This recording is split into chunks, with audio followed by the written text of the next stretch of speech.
My name is Nina and today I'm going to show you guys how to install a cellular router.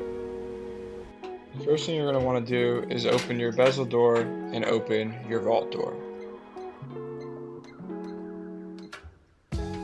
Once the vault door is open, you're going to get your antennas that connect to your cellular router and place them on the top of the ATM machine.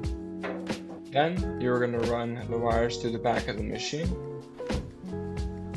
After you have done that, you're also going to put your power cable through that small hole, and you're going to plug it into the nearest outlet.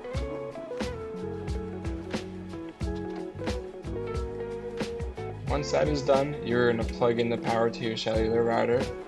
You're going to plug your Ethernet cable in your ATM machine into the LAN port, and then you're going to connect both of the antennas to the cellular router.